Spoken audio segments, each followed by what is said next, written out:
Very much so. Welcome, welcome, beautiful souls, to the second half of the summer solstice from Flame to Fame Summit. I am your host, Soraya Anikaraya. I'm super excited and honored to be here with so many beautiful guests, so many beautiful speakers. It has been a great honor. I'm just, How the universe is just absolutely magical. We have beautiful, amazing Amanda over here. She's going to share her journey with the psilocybin and the fungus, and how it can truly bring us healing, both for our body, our mind, and our spirit. And I'm excited to hear her share. It's such a huge passion of mine with plant medicine, and I've seen the results, not just with mental health, but with so many parts of our body and our nervous system. And I'm just absolutely honored to have her. Thank you, beautiful soul, for being here. You're welcome to come on stage. Cannot wait to hear your share. Welcome, welcome. Thank you very much, and it is an honor to connect with all of you. And thank you for holding this space where we can all come together and share the wisdom at this particular time in our evolution. I will read my story, my share, just because it will keep me on point in this time slot. And then after I have expressed that, I will go into whatever really flows, whether that be more of the science or the history, or more into what I actually do as a facilitator. So we'll just flow with that energy. I would like to we've done a beautiful breath work, but I'd just like to bring us together with a little frequency transmission, connecting our hearts, our souls, our minds, our bodies in this beautiful space. So if you would just like to anchor into this pure presence of this moment that is now, and take a few deep breaths with me. Nesetikira shkereanaya ekukuturia sikinaya tikinia hiraraya kiratuhu yushukuria niate. We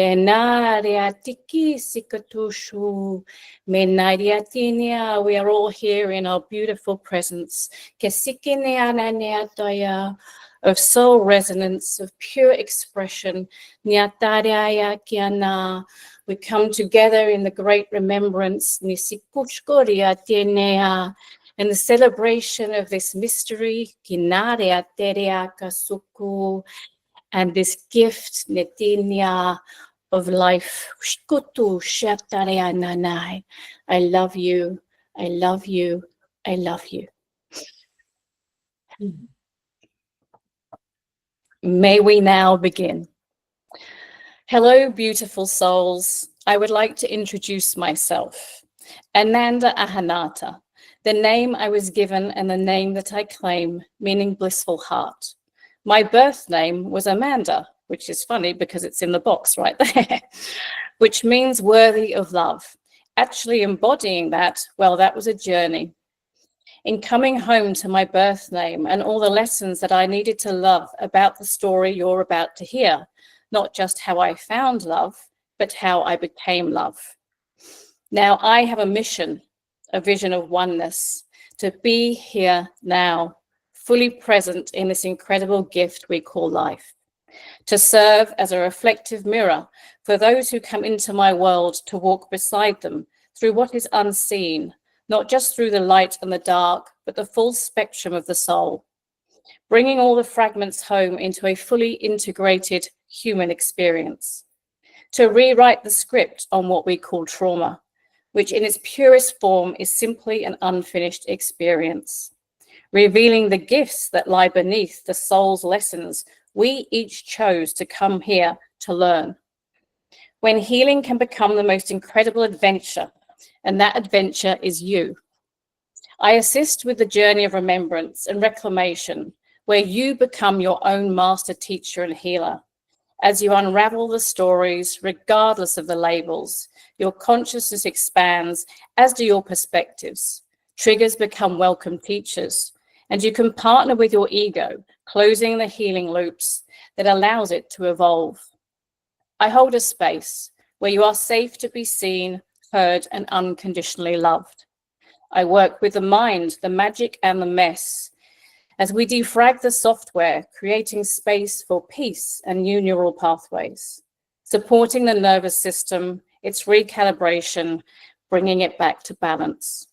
We travel through the living library of the divine temple, the body, and how to sit in stillness and silence, where we can clearly hear its language and innate wisdom. Through the practice of doing less and being more, we can learn how the body wants to move, to contract, release, and to rest. We explore nutrition that enhances intuition. I call it soul fuel. One size does not fit all, as we are all unique. We learn to sit in stillness, to grow comfortable in the discomfort, where transformation begins, and the soul's voice gets loud. Presence becomes the space for magic. The soul feels safe to come fully into the body, where there is no separation. When mind, body, and soul align from the heart, and it expands and dances with joy, where we can lead from that space and become the creators of our reality, the reality of the new earth that we are here to bring home together. Now, I'm creating a movement with a dear sister. It is in its infancy. It's called the Re-Evolution Movement, and that movement starts with you. It's my purpose. That is, this movement will ripple across generations, where our DNA will be free from trauma, pain, suffering, and limitation. Children will be birthed from love, not separation. They will be born home. I will continue with my story that I have called The Path of the Healing Healer. This is part of a book that I am writing currently, which is called The Cat in the Tangerine Bag, which I hope to be released next year. So look out for that. If you'd like to join me on this journey, I embrace the moments that we all share together. I embrace that my story is often reflected in the stories of many others, and this is how we connect. Celebrating my healing journey and the profound divine intelligence of psilocybin, also known as magic mushrooms. These sacred allies are not simply plant medicine. In fact, they are the creators of plant medicine. The mycelium network is not only the foundation of all life on Earth, it is the invisible thread that connects us back to nature, back to Earth, and most importantly, back to ourselves. My story. I was born into a very affluent family in Sussex, England. My parents ran a country hotel where they had little time for me, an unexpected only child who had some rather unique behaviors. I was kept isolated, spending time with just my imagination, nature, and my cat. My father was known as a genius. He helped design the first nuclear submarine, along with major oil pipelines all over the world. He never smiled. His eyes were black, as somewhere along his journey he had lost his light. The light that I was born to find. I came from a bloodline of abuse and generational trauma. It all starts somewhere, and it was me that had come to break the cycle. Now, my father sexually abused me for many, many years. Along with his weapons of mass destruction, he also created me. This abuse began when I was in my mother's womb, as she was also abused by him. This would take place every weekend. I would hop into my parents' bed for cuddles.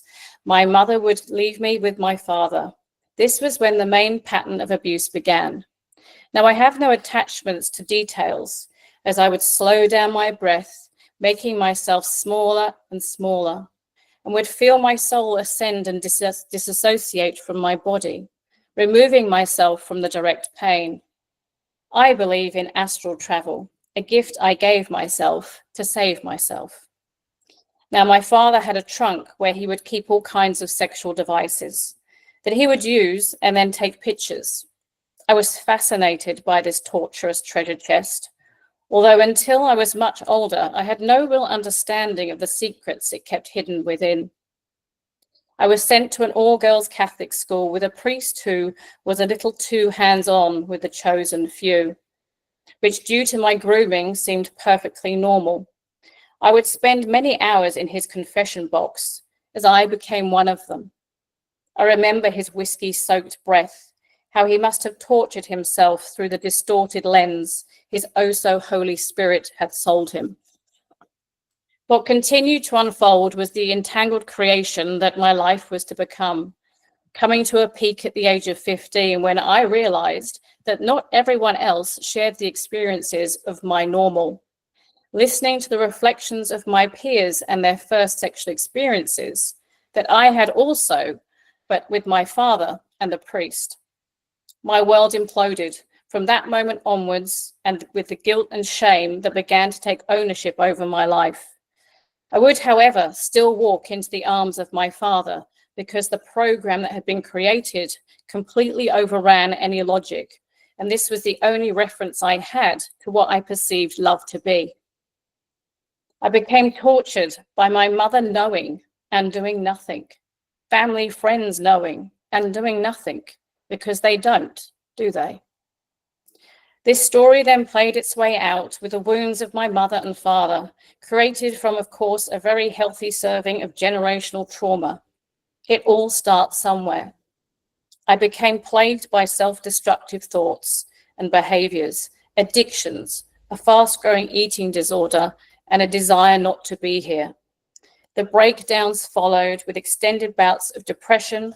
The doctors and pharmaceutical companies that drugged me and labeled me nearly killed me. The psychologists, psychiatrists, and their therapies that failed me, pulling me further from my healing as they often got lost in their own unhealed stories, merging them with mine. I began to search for answers outside of the system and would find periods of peace. I always dreamt of a hill in India as a child, and at the age of 25, I put a pin in a map and ended up on that very hill, where I met myself and awakened the God within. That gave me strength for the journey ahead and the ongoing chaos my life created as I tried to find my way home.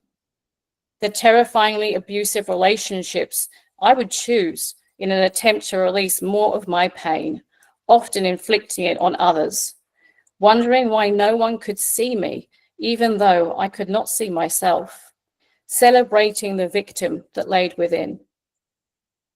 The journey into rediscovering my sexuality that had been stolen from me and left behind a mess that I could only view from a very deeply distorted lens.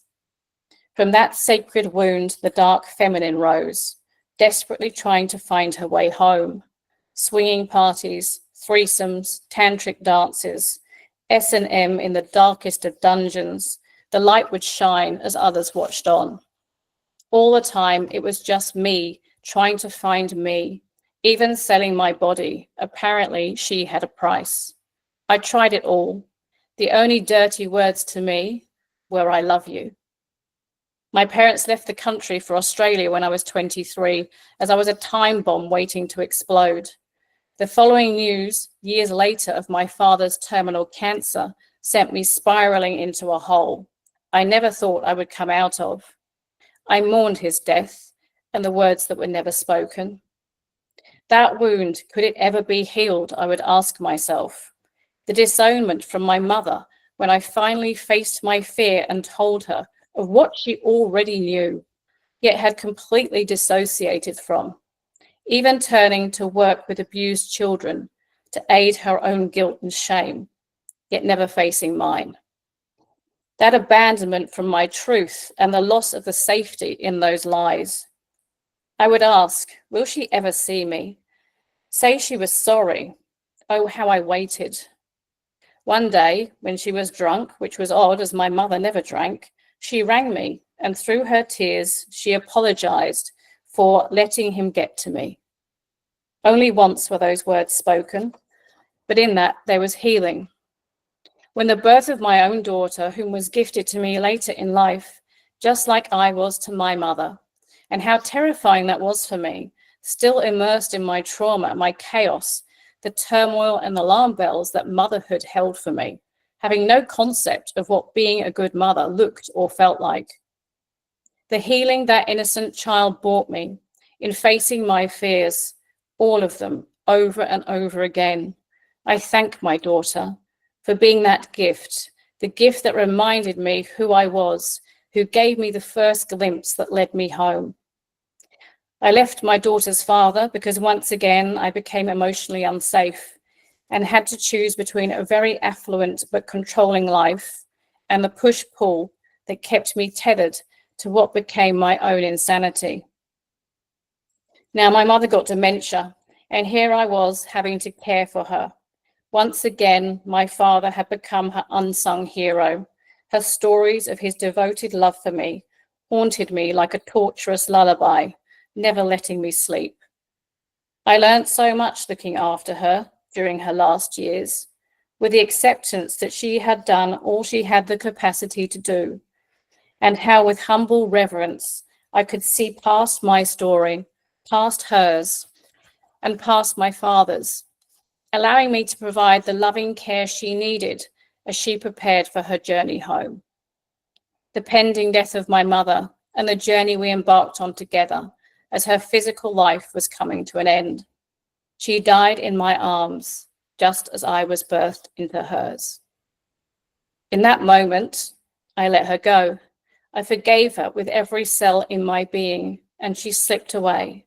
As she did, so did our story that I had become so attached to. It was now gone. With her loss, I was finally alone. There was no one left to blame. As I glared into the mirror, I stared straight into the eyes of my own hell, that in some soul's purpose, I had gifted myself this story with all its experiences, and it was mine to heal. What an awakening that was. It was too much. I tried to leave all that I could not face. The multiple medications they gave me, this time labeled with compassionate love for someone who just lost their mum, and their connection to life itself. Those drugs were now there to remove me from this whole misery story, or what I now call my mystery story. I was once again on suicide watch, booked into a clinic, only to realize they did not have the answers. I had done talk therapy, art therapy, meditation, escapism, and all the things on the external search for peace, and I was back here again. So I knuckled down for the darkest journey yet, with nothing to distract me but more of me. I was alone with my darkness. I stopped all the drugs and began to feel everything again. But this time someone had turned up the volume, and that someone was me. I went within and I looked at every demon in intricate detail. Those beasts that had been gnawing at my heart. What was it, I questioned? I'd been here so many times before in what I called the abyss of fear. This time I did find it. It was love. Love had been taken by my father, by the priest, my mother. They had all consumed my love. The love for others, the love for myself, even the love for my own life. This time I was claiming it back. I felt every feeling at every level, traveled the full spectrum of my universe, not quantum leaping over the parts I didn't like. I went from A to Z, not just once, but for months. And every time I thought I was healing, I would throw myself back into any open wound, ripping off old band-aids and exposing what I'd been trying to hide from. It's the places we don't want to go where we grow, to face the parts of ourselves that crave our attention, but of which we deny. That struggle that keeps us trapped, caught in the webs we alone have created. The only person you are ever at war with is yourself, and I was done. Through that process, every day I grew stronger, taught myself to love myself, no matter what labels I had, whether seen as broken or damaged. I embraced the pain of every life's learned experience to unashamedly release the tears that cleansed me. The new chapters began to write themselves, page by page. The path ahead became clearer. I just surrendered. And then came the magic. This isn't a sob story. It's a story of strength, the incredible strength we all have to change our thought patterns and perceptions of our circumstances. I was introduced to magic mushrooms by a scientist and the movie called Fantastic Fungi. In hearing what psilocybin could do for your brain, how it could help you make sense of what had never made sense, and find more clarity in the dialect you have with yourself. If I could somehow access more insight into the conditioning and programming that I had been trying so hard to rewrite, well, this was a no-brainer for me. Something in between my intellect and intuition said yes. I had been on drugs and antidepressants for 35 years and was strongly suggested I microdose beforehand, weaning myself off the drugs. However, I was ready for whatever this experience had to give me. I did the journey 3 days later. I have now been off antidepressants and any other drugs for over 5 years. I microdose occasionally, which to me is like breath work for the brain. It gives me the ability to observe myself, catching myself and my thoughts, creating opportunities to make healthier choices, creating new neural pathways, enabling me to live the life that I choose and I desire. Now, in trying to describe a ceremonial journey, it's a bit like trying to describe an orgasm to someone who's never had one. What happens in your journey is only relevant to you. That is the very essence of how powerful it is, as are you. You will get exactly what you need. I see journeys as the most intimate way of sitting with yourself in all aspects of who you have been, who you are, and who you wish to become. Your story is your story, and you will be divinely guided where your intent takes you, and receive the healing that you need in the way that you need it. No lengthy conversations repeating the same thought loops and patterns. No opinions of others telling you what and how to heal your life. This is all you. And guess what? Who knows you better than anyone else? You do. No drugs to suppress your emotions or your feelings, because you're a human being and we are designed to feel. It's a beautiful dance where the mind, the heart, and soul collaborate. In that is the healing. It took a couple of journeys to get me to the point in which I faced my trauma, as it was so deeply ingrained in every part of my being. I had no fear taking on any of my demons because they were all created by me for my protection. I now fully understood them and thanked them. I went on to do 2 more trauma release journeys, where even the pre-verbal in vitro version of myself, whose healing, due to the fact she had no language or cognitive way to express herself, had got left behind. My intention was to give that version of myself a voice. There I was, uncomfortable in my mother's womb, a very determined force, not wanting to be born. I was present for my birth, and the screams as I released what felt like an eternity of pain.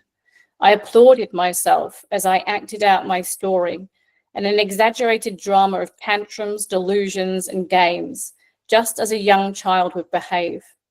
I could safely walk the path with her, holding her hand, and come to a place of understanding exactly why she had grown up the way she did. Now, that is a lifetime of therapy in 4 hours. And there would be psychologists and psychiatrists that would pay ridiculous amounts of money to actually witness that process. And I am very, very grateful that I was guided to take myself to that place with her and have that experience, because it was true freedom. How her ego, like a slightly inappropriate and overprotected grandmother, had kept her safe, but also stenched her growth. I thanked that part of myself for keeping me alive, and in doing so, made friends with my story and my life. From then on, everything changed. I was shown how joyous my life could be if I chose joy, love, and acceptance, which I did. Hence, I'm able to be here sharing this with you. Embracing the healed inner child is something we all should have access to. The playful wonder, living life with their eyes, is magic and beyond words. Often when we experience trauma as a child, we have no available resources to cognitively process what has happened to us. So parts of us fragment, which can stay fragmented for our entire lives. Many of us dedicate ourselves to that project of coming home, to wholeness. We call that healing. Collecting all the fragments where as a child, the innocent one, we at some point did not feel safe or nurtured. We were not loved in the way that a child needs to be loved. We were not seen and heard in a way a child needs to be seen and heard in its full expression. Instead, being repressed by the parents' inability to hold that because they did not have it for themselves. They were running from their own patterns of generational trauma. This is where the journey will help you reclaim those fragments, bringing you home to yourself. By healing yourself, you heal all those around you, your family, your friends, your children, and their children to come. It's the ripple effect. Our mushroom friends help suppress our beloved ego, which is created from fear, protecting those parts of us that have fragmented and have been stored away deeply within the subconscious. They allow you to explore every dimension of your true self and what has created who you are and the programs you run on.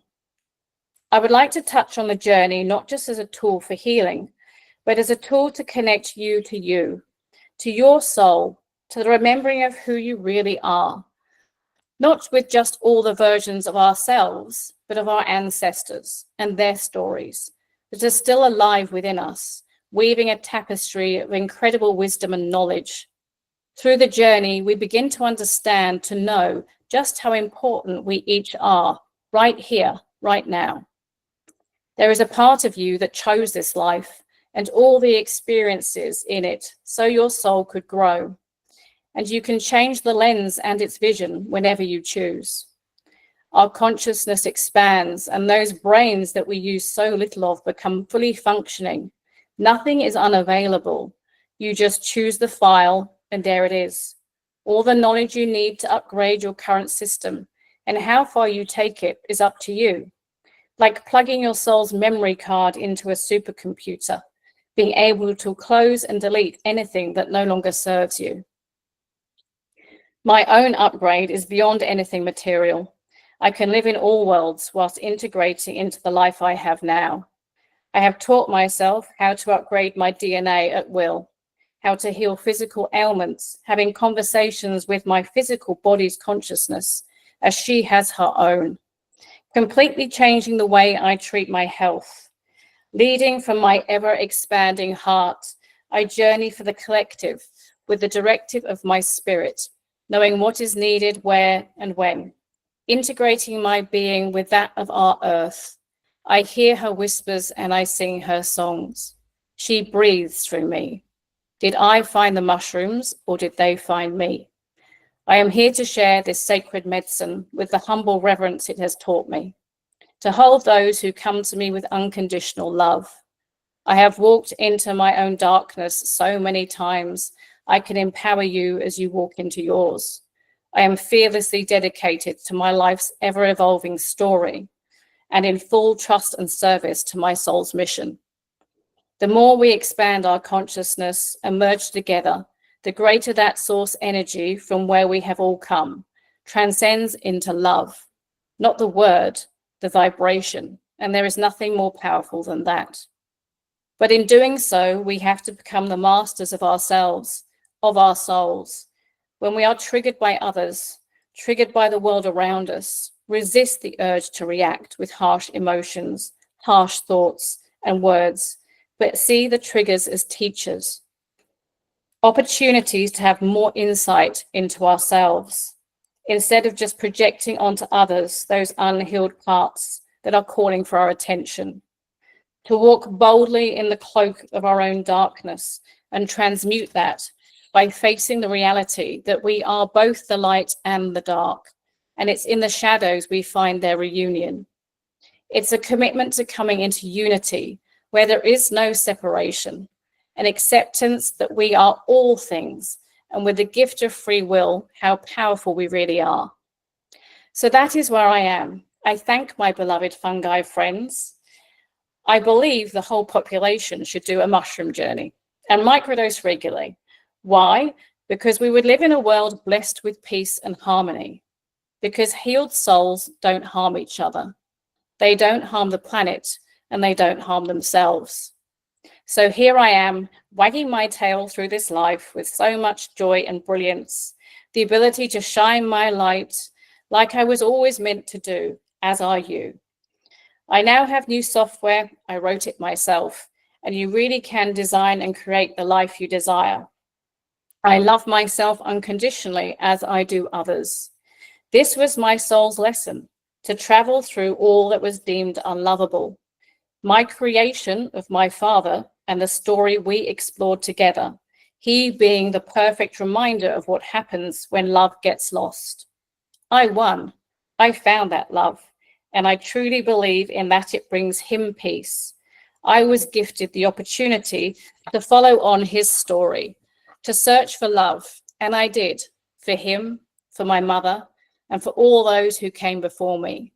The cycle of the distorted, twisted search for love stops with me. The climax for me was allowing myself to be seen, heard, felt, and loved by a man on a level I never knew could exist. To be in this expression of love, that divine sacred union between the masculine and the feminine, where I feel safe to take off my armor and put down my sword, so I can rise like the goddess, the priestess, and the queen I was created to be. To share in the completion and total oneness, not just making love, but creating love, where 1 + 1 becomes so much more than 2. My universe has a terrible sense of humor, as that man shares the same birth date as my father. He has held me unshakably on his journey, my rock, my pillow, and my perfect mirror. I have surrendered to my divine path, as I call it, and over the past 5 years have just joined the dots and followed what has been presented before me. And that, my friends, has led me here today. And if my story, my journeys within resonate with you in any way, I am so grateful for this ever humbling experience, said by the girl who is now fearless. And that is my story.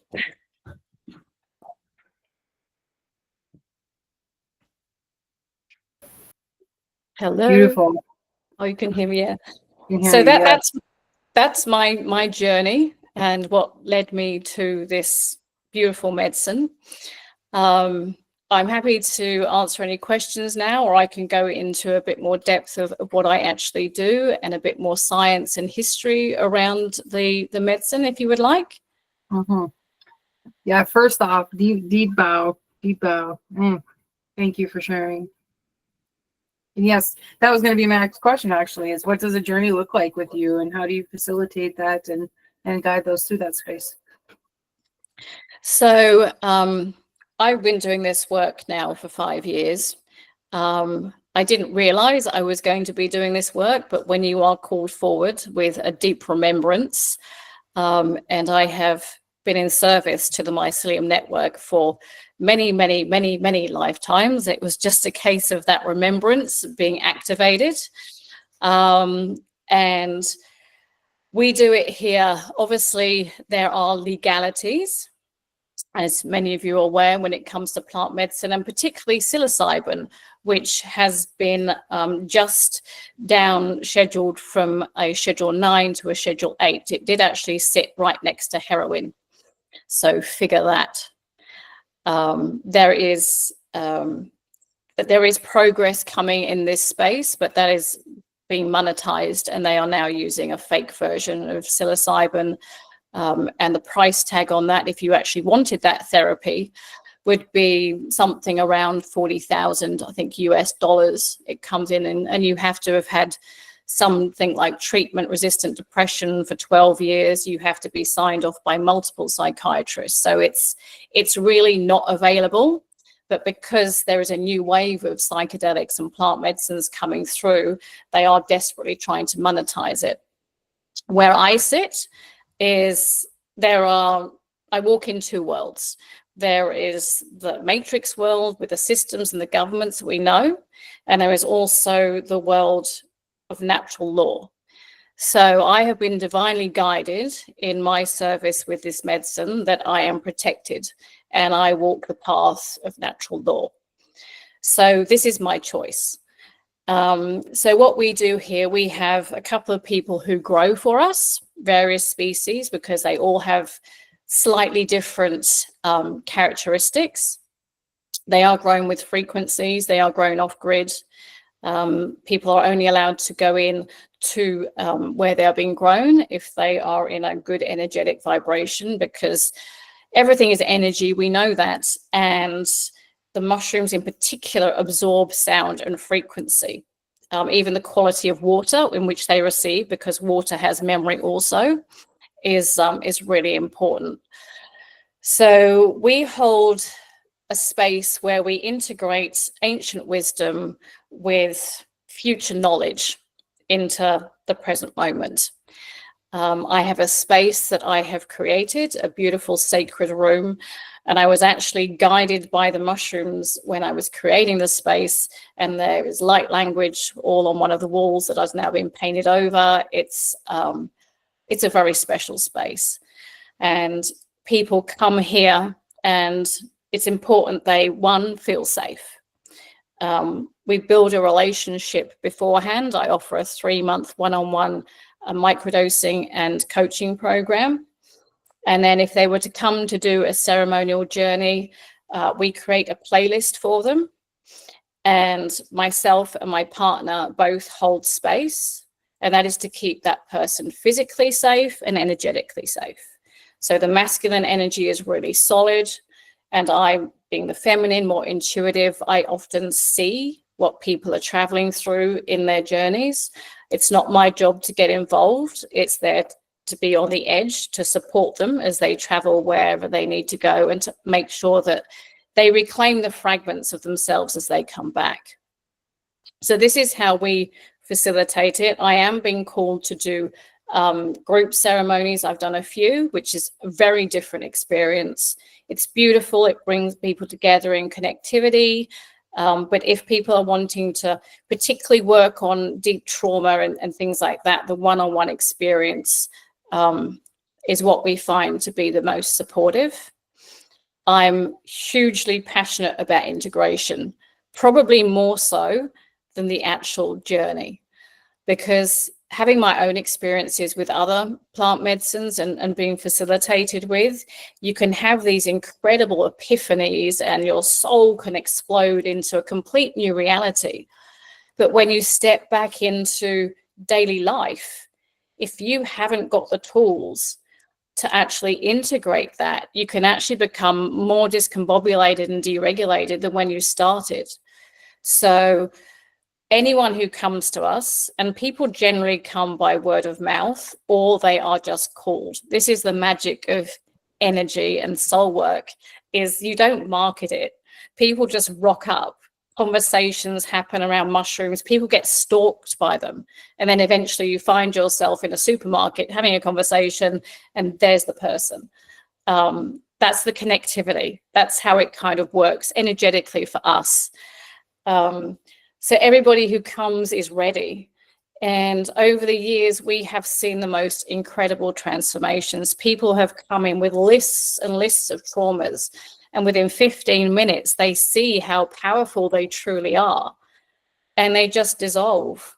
And they go back right to the very core wound, to where that first point of separation began. And we all have that point of separation, the initial separation from oneness.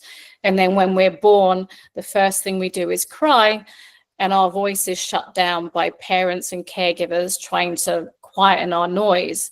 And this then continually happens through particularly the early years, where we are too much, we're too loud, we have too much imagination, and we collect this constellation of traumas. Even if there's nothing with a capital T, it can be these little constellations that by the time we get to adulthood, we have all these programs and all these limiting beliefs that have just collected and connected themselves. And you just watch them just unravel and go back to that core wound. And this is the completing the healing loop. And this is why I love psilocybin so much, because it takes you exactly where you need to go. It takes you there when you're ready. And it holds you in that space, and it will present whatever it is that you need to heal and what you need to feel to you over and over again. until you manage to accept and go with that process and have that beautiful release and reset. So this is why my passion, as you can hear it in my voice, and I could talk about it forever, is it's so powerful. We've had people here coming with who are terminally ill. Some people have actually healed their illness by actually going and meeting the cancer within them and having the conversation with it, why it's there. And in that acknowledgement, the cancer has actually started to dissolve. We've had people who are terminally ill and who do die, but they make peace with the journey forward because they realize it's not really death. It's just the physical body and this experience. It gives you exactly what you need. I can't tell anybody what their journey will be like because it will be whatever it is created by them for them. And we do we have a very strong protocol helping people wean off medications, antidepressants. The medicine works beautifully as you wean off one, the psilocybin comes in, which wants you to feel. And obviously the antidepressants numb those receptors. So they balance each other out, and it's always a really gentle process. We have psychologists and also doctors that we have supporting us, and actually our clients, and completely blown them away. They actually have questioned why they do what they do, because they have the experience of what this medicine offers, but they become the best allies to have on board as well. My partner is a scientist. He went down into the discovery of this medicine because when he left the military, his comrades were killing themselves. They were coming back with PTSD, and it wasn't that they got killed in battle. They were being put on drugs and medicated and killing themselves. So he spent 5 years going down this rabbit hole and found psilocybin. And we both travel around doing presentations where we can, wherever possible, spreading the awareness. I also do coaching outside of the use of psilocybin, a lot of energetic and healing work, where my soul meets another soul. And my sessions are really just about expressing whatever needs to come through in that given moment. There's really not much fluff. It's just what it is and whatever's needed. It's simple. The soul keeps things simple. We as humans make it complicated, perhaps. So yeah, we work with people with addictions, alcoholics we have that have done ANA and told they can never have a drink again, have come here and done a journey and been able to drink responsibly after that. Microdosing for people who have cravings with any kind of addiction, if done an hour or so before the craving kicks in, completely softens that craving. So, I mean, we're just learning so much about this beautiful, beautiful medicine. We have a lady who has Parkinson's. She was due to go and have brain surgery and have part of her brain removed so she could get another 10 years of life. And she went to see her surgeon after microdosing for, I think it was about 8 months. And he said, I'm not doing the surgery. Your brain is actually healing itself. So what else can I tell you? Do you have any other questions? We use it with somatic work to help release trauma from the body, with breath work. It actually produces psilocin, which is what the psilocybin is converted to in the body. It's called psilocin, fits in our 2A receptors, which is where we create serotonin, better than the serotonin that our body makes. And apparently, according to the science, we are more connected to mushrooms and fungi than we are to plants. So there's definitely a symbiotic relationship between humans and mushrooms. And I think anybody who's actually ever done mushrooms will often feel there's an experience like mushrooms are seeing the world through us. They have a divine intelligence. And I know some people think that using plant medicine, like I say, mushrooms aren't plant medicine, they created it. Is moving externally from yourself, but I strongly disagree. I believe that they are the reflection of the divine intelligence within that has always been here, just waiting to reconnect us to ourselves, to our planets, to each other. So if anybody has any questions, I did have a document that doesn't seem to be loading up for some reason, which is a presentation on all the history, the science and facts. Maybe I'll drop it into the group. Or where do you think I should post that? People can then have a look. There's a lot of information. We are now in the 4th wave of psychedelics and healing. And it's a brilliant document that a lot of people would really, really enjoy. Mm-hmm. I think the thing that you pinned is just the PDF. If you bring the code to the PDF, we could be able to type it into our search bar and it would come up that way. Okay. Okay, well, shall I try and put it in the Facebook group? Okay, yeah, that's perfect.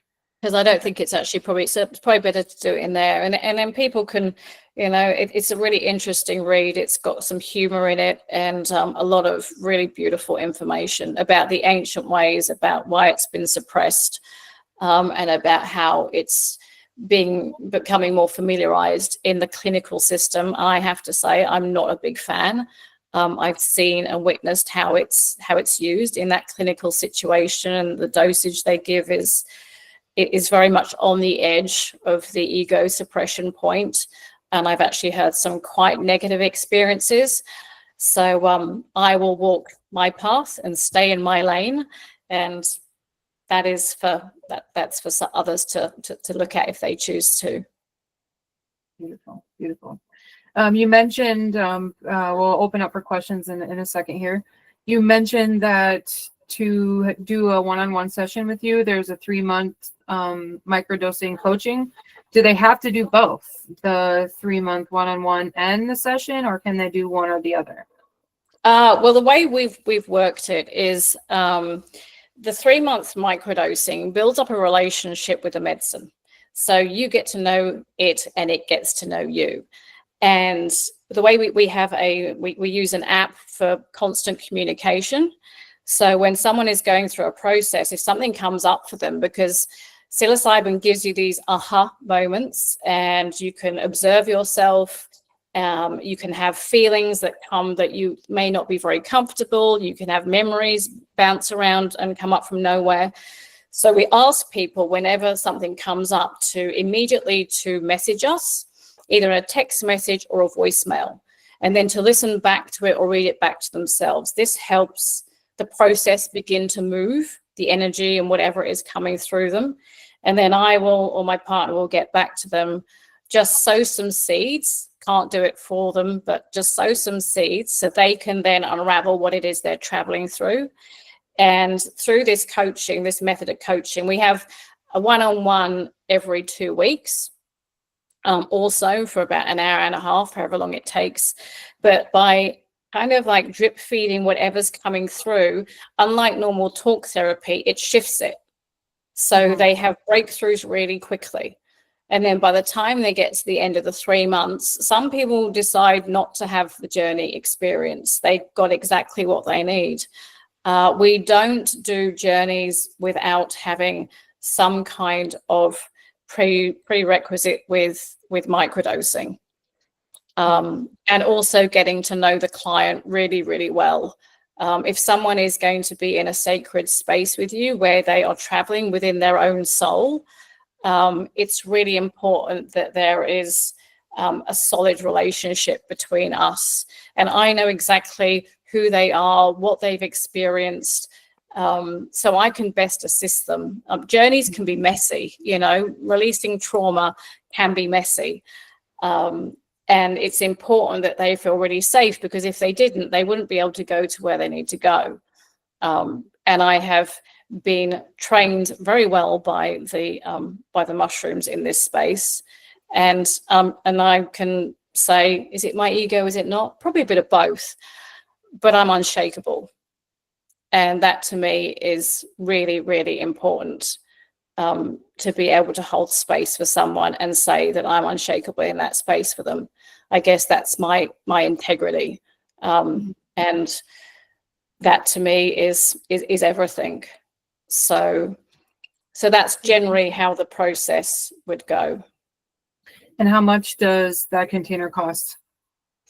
The microdosing coaching program is $2,222 for 3 months, and it provides all the microdosing. We also use lion's mane in the second and third month, because the first month is to shake up those neuro pathways, a bit like shaking up a snow globe.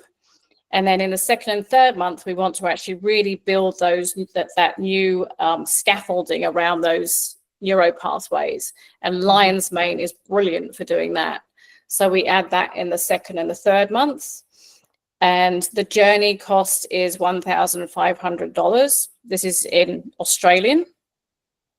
And that is for 2 sessions pre-journey. The journey itself, which lasts, it's a whole day's experience, and we advise that the person has at least 1 or 2 days completely alone with themselves afterwards. We create a playlist for them. We then send them the playlist, and on the second day, invite them to microdose and re-listen to the playlist. Music is an incredible way of moving things through the cerebral nervous system, as we know. And if anything is still there waiting to come out, by using this playlist, it is like, it's an incredible tool.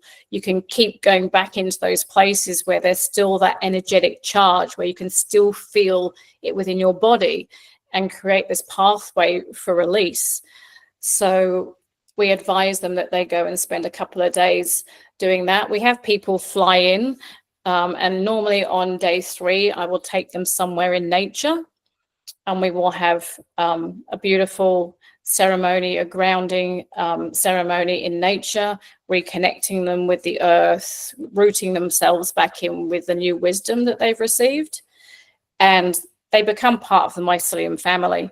We have integration groups. People come around and get together and talk about their experiences, because unless you've actually had that experience, it's very difficult. You can't really bring it up with a family at the dinner table or your mates. So yes, creating those safe containers where people can come together and just speak freely about the journey they've had, about the experiences they've had, about how they're traveling through, and they get together and support each other, which is building community. And, you know, I'm so passionate about us reconnecting. We're actually looking at trying to create some kind of church around this here, so we can actually work within our own system, aside from the other legalities that obviously are involved, because it's needed. It's time for these things to become more into the forefront, and availability to the masses, especially people in the services, you know, who are literally going up against saving lives on a daily basis. Beautiful. Is it with the microdosing, are they able to do their daily life still? Absolutely. It's such a tiny amount. It literally is like 0.1, 2, and 3. So they're not driving down the road and seeing pink elephants flying past them or anything like that. It's very, very subtle. It's pretty much unnoticeable. You may at the 0.3 start to feel it activate in your body a little bit, but there's no kind of dissonance that's brought on by it. It's like the silent warrior that just works gently in the background. And we also support people who are finding and resourcing their own mushrooms. A lot of people decide to grow them themselves, which is beautiful, because then they have your energy, and just provide the support. I work with people who are about to do psychedelic journeys and who have then done them. I work with them as an integration coach. So helping them land the experience. A lot of people get quite gung-ho and go and take a load of mushrooms or do LSD, have this crazy experience and then have no idea, like I said, what to do with it. So I have people that I work with and help them process and land that, even though I wasn't the one that was facilitating. So yes, we're ever evolving and looking at doing global retreats next year. So we've just started to create them here. So yeah, looking to come to America, looking to go to Costa Rica and Bali, and yeah, it's exciting. Thank you. Yes, beautiful medicine. Beautiful, beautiful, beautiful. Thank you for sharing your beautiful medicine and all the work that you do. And I'd like to open the floor for questions. Go ahead. Beautiful, Fernando. I'd love to hear your insights. Thank you, Saria. Yes, hi, Ananda. Ananda, shall I say? I was gifted the name Ananda in a journey. A lady sat up halfway through the journey and she said to me, "Your name is not Amanda, it's Ananda." And she said, Happiness. "I don't know why, but I'll find out." And it means bliss. So I said, "I'll have that. Thank you." Exactly. Happiness, bliss. Exactly. So thank you for sharing your wisdom. And since your partner is already a scientist, have you thought about transforming this into or setting up a protocol to teach this methodology to many other people and starting a movement on your own? We have actually trained probably a dozen people now to do what we do. Train them, having their own experiences with it. They go through the process. They do 3 journeys. They sit for someone else, and while we are there observing, and you kind of know if it's for you. You get called to do it. We've had 2 people actually thought they wanted to do this work, but ended up growing the mushrooms. They were called to work with mycology. But yeah, so we have been training people, and gradually it's rippling and expanding itself. And I see that you asked about with deep breath. It's incredible. Using a microdose with psilocybin, sometimes we will actually do it in cacao, which is a heart opener, and a small amount, no more than 0.5, with breath work has phenomenal results. Somatically, through the nervous system, the recalibration. It also really helps with the integration coming back afterwards. It lasts about 3 to 4 hours in the body, and it has obviously like a wave and a peak, and then it plateaus. So when you do it with breath work, and breath work goes in waves and plateaus, it works beautifully with the nervous system. And which part of the nervous system does it activate more or inhibit more?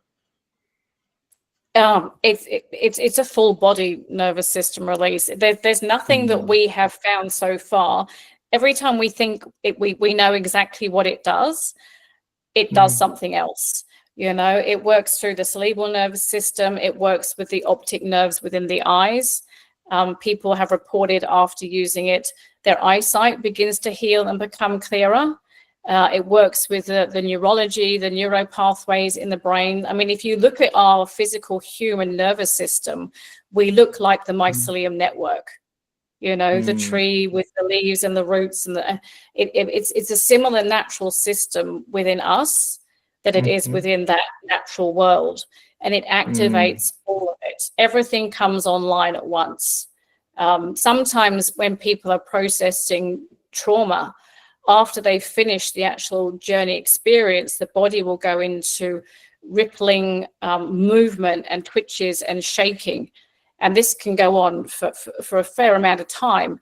And it's the download of the trauma that's been released now coming through. It's worked its way through the subconscious mind. The conscious mind has become aware of the clearing that's happening and the recalibration. And then the body goes through its own process of releasing that energy, because it's all energy that's stored or blocked or, you know, within the system. And it's beautiful, and it's different for everybody. Yes. It's possible that it activates our sympathetic nervous system, because that's in charge of their fight or flight response. And people who are depressed, they have the sympathetic nervous system a little bit inhibited. So they have no motivation for anything. They don't want to do anything. They just want to be very, very, very quiet. And what I feel your medicine does is a wake-up call. Activate. Come on, move on. And that's what I feel it does. Does it make sense? Yes, yes, that's very true. But there's also, this is the brilliance of it. If you need deep rest, if that's what you truly need, people will go into a place of just complete and utter peace and calm. Everything just slows down, you know. And sometimes people say, oh, I thought I was going to get really activated and this was going to happen and that was going to happen. And I just felt so peaceful. It gives you what you need. It reads your template and gives you exactly what you need. If you need activating, you'll be activated. If you need rest, you'll rest. It's something that is by design, designed by us for us, if that makes sense. So it doesn't have, you can't go, it's going to do this, this, and this. It'll do whatever you, as the individual, requires at that time. Yes, yes, yes. Where there are a lot of books written about heart rate variability and how it measures the activation of the autonomic nervous system, especially the sympathetic and the parasympathetic nervous system. But if it's okay with you, we can talk about that in private. Absolutely. Would love to share. It's had great results with people with high blood pressure as well. Lowering the blood pressure to the point that the doctors have gone, how can this happen? You know, they're about to put someone on medication and they go through this process and have the journey experience. They release the trauma that they've held within the body and the blood pressure comes right down to normal. That's really wonderful. And that's the same effect that I had with some clients coming to me with this with these conscious breathing exercises. The key is that they have to do the exercises. In your case, it's just you just provide the medicine and it activates even faster. So that's wonderful. Yeah, well, people have to be on board with the process. It's not, I will just say, it's not something you take and everything in life is wonderful. You know, you have to be on board with your own process, but it's just you learning more about you and evolving, you know, and consciousness expansion. I love it when people come and do journeys and they go, I just want to see more of me. And they expand their consciousness and their soul comes online. And that's just beautiful to witness. Beautiful. Thank you, Ananda. This is really wonderful. Thank you for sharing. You're welcome. Go ahead, Peggy. Hi. So my question has to do with just kind of piggybacking off what was already being discussed. When you use the breath work with, I think that you were speaking about more of a microdose journey. I'm not sure if you were talking about like the full experience or the microdose, but and I'll let you clarify that. But as far as like, let's say if you brought in a microdosing journey into the breath work, or if you brought the breath work into a microdosing journey, would you recommend more of like the down regulating kind of breath work like I did earlier, where it's really calming and bringing you more into the parasympathetic nervous system?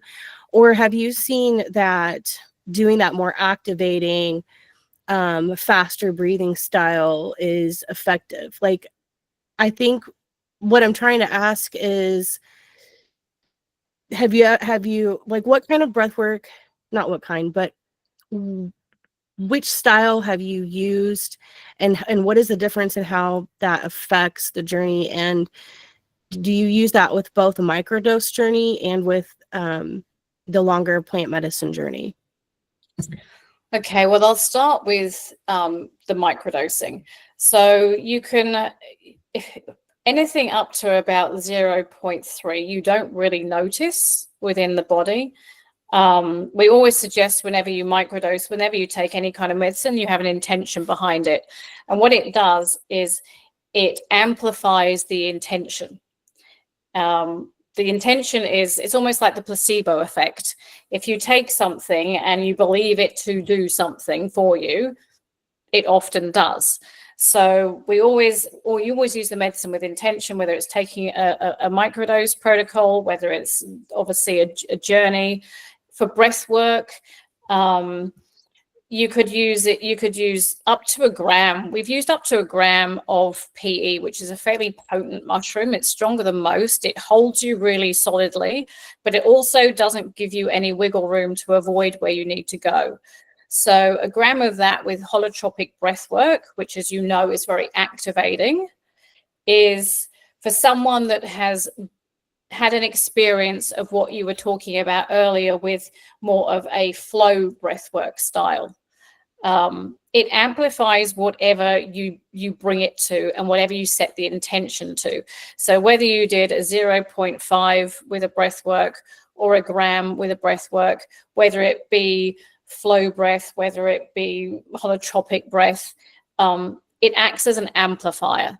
So whatever that person would get out of a normal experience, it will bring them into the same experience, but with a lot more depth.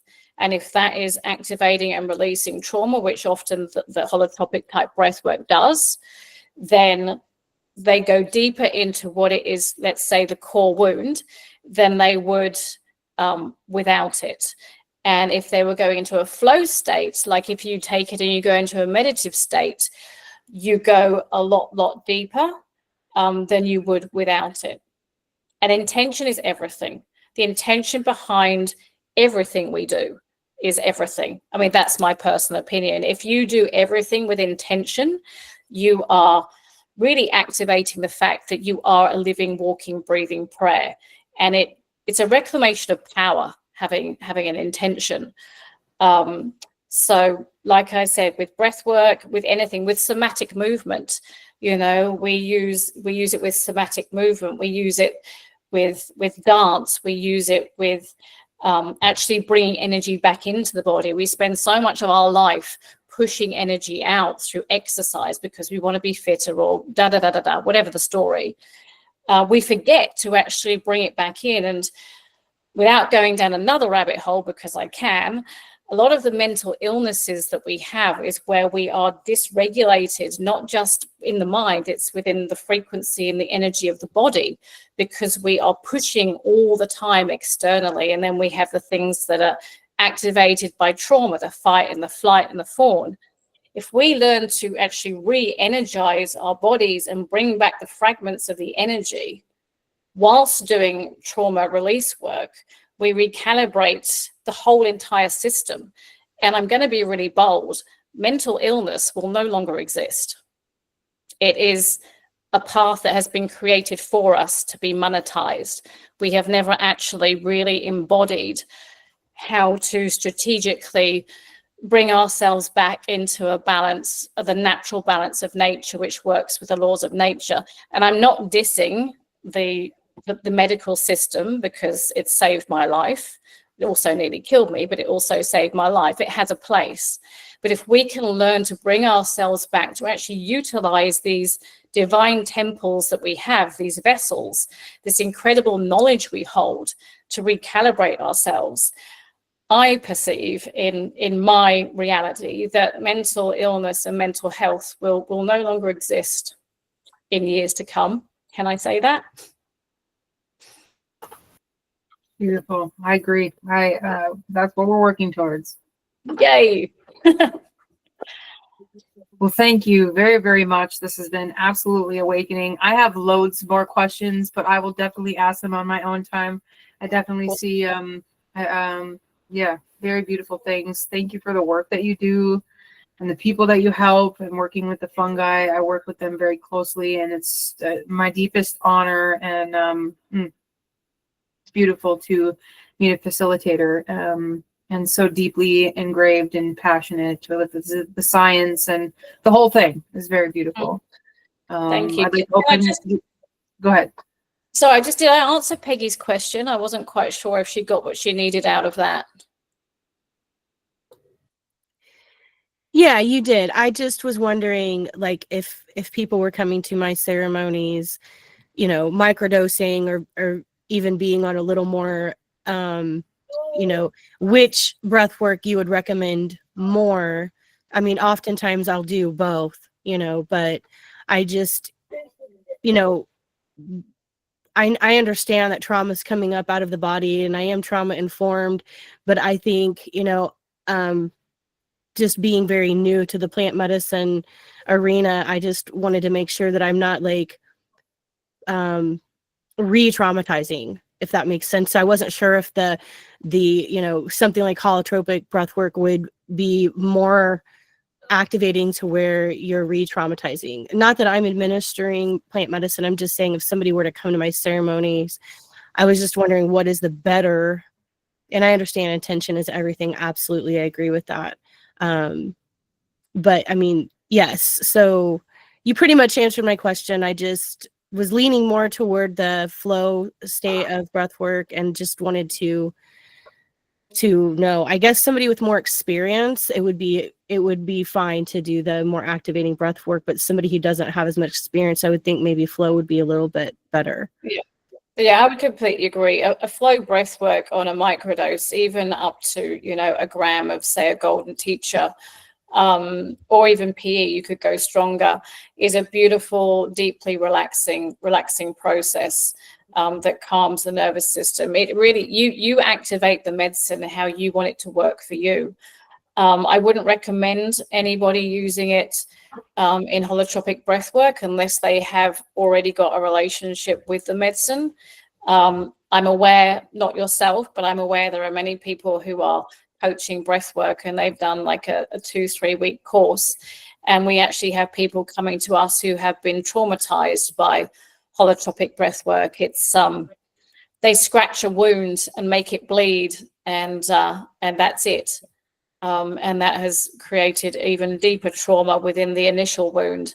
So using any kind of plant medicine, you need to know it well yourself before you take it into your arena, would be my suggestion. I mean, many paths lead to Rome, you know, but that would be my feedback on that. Yeah, thank you. You definitely answered my question. And yeah, I mean, and I agree with the integration part. That's why I'm doing the breathwork integration coaching as well. So Beautiful. yes, thank you so much for your medicine. You're welcome. Beautiful. Does anybody have any, does anybody else have any questions that they would like to add or ask?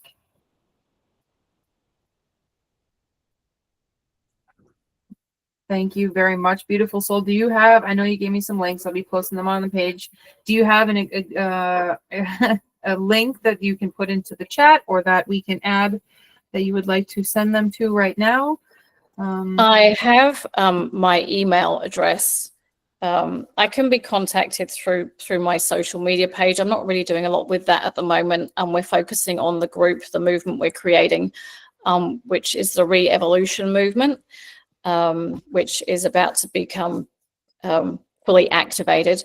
But I can put in my email, and anyone can reach me there, and I can share the information. I'm happy to share any kind of anything that they would like to know in regards to protocols and things like that. This is not something that I charge for. I'm happy to share the information that I have found, always been gifted information by other people. So yes, happy to be of assistance in that way. I mean, obviously you're in America and I'm in Australia. We do actually post it, funny enough, to the UK and things like that. So let me just see that. I'm just going to type this in here.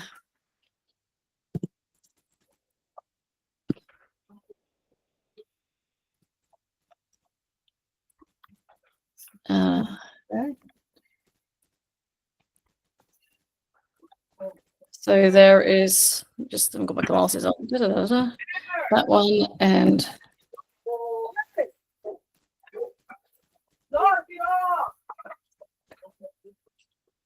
oh, there. Yep, we see it. The Golden Teacher 1111 protonmail.com. Yep. And there's the second one, the healing shroom. Perfect. Thank you. Thank you. Thank you so much, beautiful soul, for all that you do and all that you share. Deep honor. Thank you for sharing your medicine here today and your beautiful story. Let it be far reached and far wide as we create a movement and change the world with love and the beautiful things that we're doing. Thank you very much. And thank you for your time and all your commitment to this. Thank you, everybody, to come. Yeah, go ahead. Oh, it's just beautiful that to be called in and connect, and you know, sometimes you have no idea why you're responding to something, and then you suddenly do. No coincidences. Thank you, beautiful souls, for coming today. Tomorrow we have two amazing speakers. We have beautiful Sagram and Jen Lin. They're both going to share their medicine, one about branding, one about pranayama breath work and how she facilitates and also brings forward healing. We also have a beautiful Lady Drasman on Friday and me personally speaking on our closing day ceremony, and that will be on Friday. Thank you again for coming, beautiful souls. I look forward to seeing you tomorrow. We also have a free gift I will be gifting. I will be posting that on the page. I'm like, I don't know. Sending all the little waivers out there to see who that goes to. And thank you very much, very, very much, beautiful souls. And we will see you tomorrow. Much love.